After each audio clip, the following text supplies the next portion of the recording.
fait très chaud. Nous sommes le 16 juillet, il est 16h25. Et je voulais intervenir assez rapidement, parce que j'ai plus beaucoup de batterie, mais je vais essayer de faire ça assez vite, ce sera presque une forme de introduction si on veut. C'est une sorte de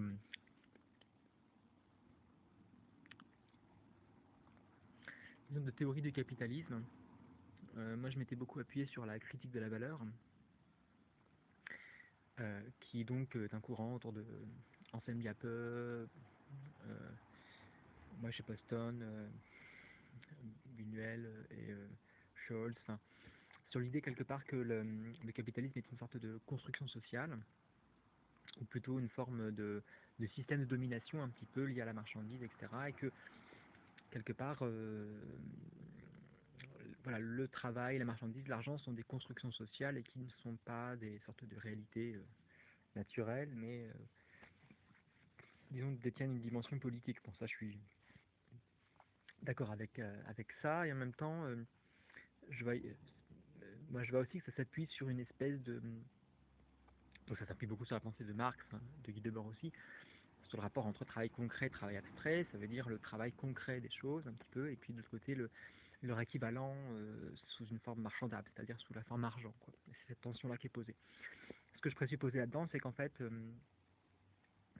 finalement, il y avait toujours un présupposé sur ce que c'était que le travail, supposément quelque part que le travail, et ça rentre ça chez Marx, quoi, comme si le travail ouvrier du muscle était le vrai travail qui se mesurait en termes de temps de travail, mais que du coup d'autres formes de travail immatériel n'est pas considéré.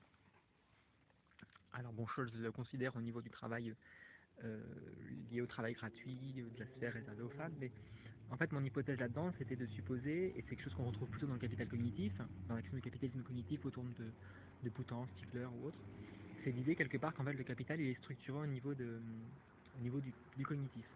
Mais chez eux, l'idée c'est que le capital semble être quelque part une espèce de strate qui se trouve au niveau des... voilà, qu'en fait c'est que depuis quelques décennies, quelque part, que le capitalisme devient cognitif. Mon hypothèse à moi, c'est de considérer qu'en fait le capitalisme a toujours été cognitif, dans un sens. Enfin, c'est pas tellement cognitif uniquement, mais c'est que on peut le penser comme un système d'abstraction. C'est-à-dire que, en fait, l'idée un petit peu, c'est qu'il y a un mouvement qui part du sol, un petit peu, il y aura une sorte de logique un petit peu verticale, qui partirait du sol et qui consisterait à essayer d'abstraire quelque part.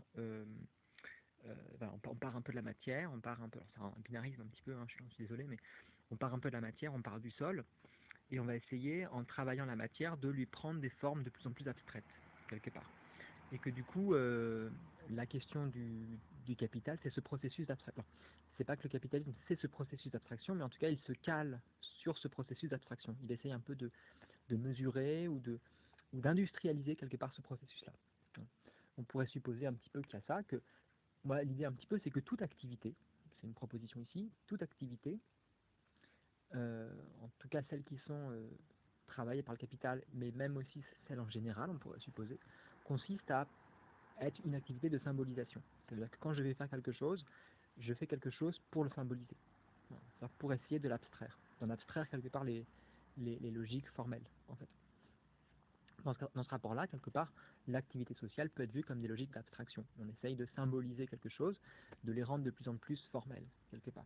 Et ensuite, ces formalisations, quelque part, on va essayer de mettre en mots, de mettre en équation, de mettre en langage, quelque part, quelque chose qui relève plutôt du sol, de la matière, des affects, entre guillemets, quoi.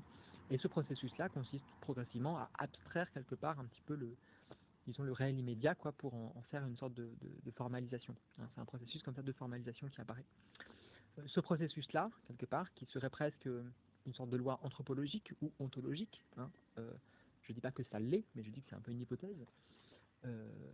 À voir si cette hypothèse ne devient pas totalitaire, totalisante aussi, donc avec un risque aussi de justifier un système de domination par un mouvement ici presque téléologique du système, si on veut. Mais qui aurait comme ça une sorte de système quelque part, et dans ce cadre-là, en fait, le capitalisme correspondrait à une sorte de système informationnel qui viterait quelque part à, disons, à réguler ou à accompagner ce mouvement d'abstraction. Et ça devient intéressant parce qu'à ce moment-là, là où je disais que chez Marx, en effet, il y avait un présupposé qui était que l'argent était lié au temps de travail, ou il devait être lié au temps de travail, c'est-à-dire on va considérer que une heure d'un ouvrier, ça correspond à une heure d'un trader, par exemple. Tout ça, j'ai discuté un peu tout ça avec ChatGPT, hein, donc c'est les exemples qu'il me donne. Je viens d'en discuter juste à l'instant là pour un peu vérifier si ma théorie tenait un peu en termes de cohérence. Et donc du coup,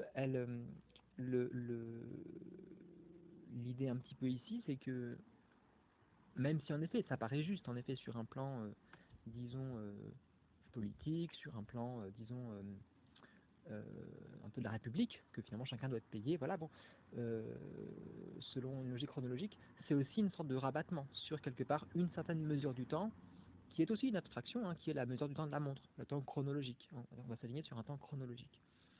Là, l'idée dans ce que je développe ici, c'est que quelque part, la logique de l'argent, la logique classique du rapport à la valeur, tel que en système capitaliste il fonctionne, il semble se réguler quelque part sur une autre mesure, quelque part du temps, le temps non pas conçu quelque part comme, disons, temps chronologique, comme durée, mais comme vitesse. L'hypothèse un petit peu, c'est que l'argent, quelque part, va être une sorte de système de mesure de la vitesse. En effet, on peut supposer ici quelque part que le travail, il existe, c'est pas quelque part que le travail cognitif, il ne correspond pas quelque part à une période historique, enfin, beaucoup de batterie, donc à une période historique quelque part du capital, qui serait en gros depuis les années 70 par exemple, ou bon, à peu près quoi. Mais ça serait quelque part que depuis longtemps, le capitalisme, il fonctionne comme ça. Le système financier, c'est un système qui vise quelque part à produire une forme de cognition et à s'inscrire dans ce que ChatGPT appelait assez justement un, un réseau globalisé de cognition, une sorte de cognition sociale et collective. Enfin, oui, c'est un peu pareil. Mais... Donc voilà, donc en gros, c'est-à-dire que, et donc du coup, l'argent pourrait, par exemple, ça c'est une hypothèse, mais soit mesurer un peu la vitesse des systèmes de traitement, soit agir comme un système de priorisation. Hein, celui qui aurait le plus d'argent, c'est celui qui est prioritaire dans le système de gestion des tâches, un petit peu, quelque part. Voilà. Donc il y aurait comme ça un système de pondération des systèmes de priorité. C'est pas un système qui vise quelque part à, enfin, comme une sorte d'attention, quoi. Voilà, c'est comme s'il y avait des gens qui avaient du capital un petit peu, puis ils vont prioriser leur attention en, en donnant de l'argent qui va être comme une manière de fixer une sorte de système attentionnel qui va ensuite se redistribuer. Donc ça s'inscrit dans une forme d'économie attentionnelle également. Voilà. Mais on n'est pas ici du coup dans l'idée que l'argent serait une sorte de capture de plus-value ou un truc comme ça qui aurait dû être indexé sur une sorte de montre universelle, mais l'idée qu'on sort de la question du temps. Le temps n'est plus considéré sous un angle chronologique, mais sous un rapport de vitesse, sous un rapport ici de système de symbolisation. L'idée un petit peu aussi, c'est que le travail ouvrier, le travail du corps, même s'il n'y a pas de faire de hiérarchie là-dessus, mais quelque part c'est comme s'il était un peu plus lent, il agissait comme un système de symbolisation, mais qui agissait à un niveau assez proche de la Terre, si on veut, qui est un peu plus lent, et plus on monte quelque part au niveau des organes, c'est-à-dire au niveau des bras, de la bouche, du cerveau, etc., plus on arrive dans des systèmes d'abstraction qui sont de plus en plus quelque part rapides, entre guillemets. Ça va après jusqu'à des exosomatisations, hein, au sens des organes artificiels, tels qu'un ordinateur, tels que une sorte de ville, qui est une sorte aussi de cerveau collectif qui fait circuler des flux, etc. Et quelque part, en fait, la question de l'argent est presque une manière un petit peu de mesurer aussi le niveau d'abstraction par rapport au sol, hein, le niveau de, de, de, d'aller de plus en plus haut dans le sol. Ça ne veut pas dire ici quelque part qu'il n'est pas parfois nécessaire quelque part de travailler des choses qui sont au niveau du sol ou en dessous du sol, ou voilà, ou bon, c'est pas une question de hiérarchie ici, mais il y a quand même une section de verticalité qui me pose question, de me dire bon, est-ce que dans mon système ici, il n'y a pas ici une sorte de priorisation d'un mouvement un peu ascendant, hein, qui quelque part pose ici une forme, on pourrait dire d'abstractionnisme, hein, comme une sorte de manière de penser quelque part le processus d'abstraction comme étant un mouvement quasiment ontologique. Et c'est là-dessus, bon, la discussion avec le GPT s'arrêtait un peu là-dessus, de se dire, est-ce que quelque part, ce processus d'abstraction ici, est-ce qu'il est en effet central, premier, quelque part, et qu'il agit comme une espèce de force, disons, transhistorique, ontologique, ce qui serait intéressant, parce que ça voudrait dire qu'il y a une sorte d'ordre logique du mouvement, de l'histoire, entre guillemets, quoi, une sorte de système qui vise à aller vers de plus en plus de vitesse, ou est-ce qu'au contraire, en fait, il n'est pas, c'est pas un problème de penser sous cette forme-là, quoi, du coup, et qu'en fait, peut-être que c'est juste un moment comme ça qui est lié en effet à un système particulier qui est le capital, et qu'après ça s'effondre, ça passe sur autre chose, etc. Bon. En tout cas, il me semble pour moi assez évident que le mouvement du capital, c'est un mouvement qui vise en tout cas à aller vers ce truc-là, hein, qui vise quelque part à aller vers un peu le capital. Le capital, c'est la tête, c'est caput. Ça vient de capital, ça veut dire la tête en termes étymologiques, c'est assez similaire, il me semble. Donc voilà, donc c'était un petit peu donc, ce rapport-là. Moi, la question que je me pose là-dedans, c'est de me dire, bon, ce qu'on appelle capitalisme en termes d'argent ici, semble être en effet, l'argent semble être, enfin le travail au sens capitaliste semble être quelque part une manière de participer au niveau collectif à un système de symbolisation industrialisée, disons formalisé selon un certain cadre, qui permet de formaliser le système d'abstraction.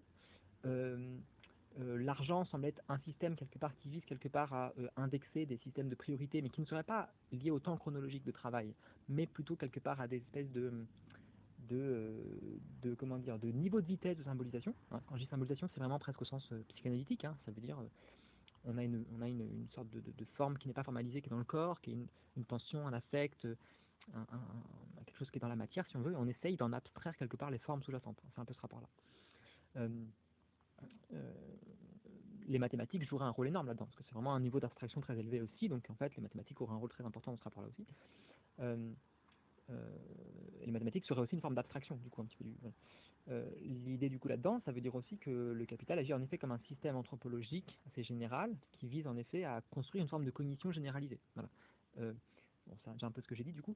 La question du travail aussi, la question du salariat, pourrait être pensée comme étant comment dire, des espèces de systèmes normalisés qui visent à indexer des systèmes de priorité avec des activités spécifiques, quoi, comme pour agir comme une forme de taylorisation de ce système-là, hein, comme une manière d'indexer facilement quelque part de l'argent à un type de travail avec des fiches de poste, etc. Enfin, voilà, avec un certain manière de normaliser, disons, de compartimenter quelque part ce système-là aussi un petit peu.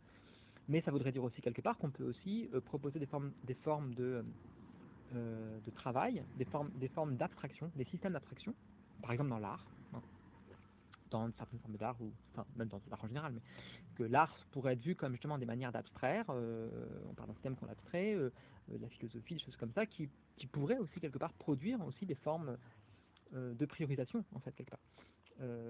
Enfin, qui pourraient être posées dans le rapport à l'argent là-dessus, quoi. Voilà, bon.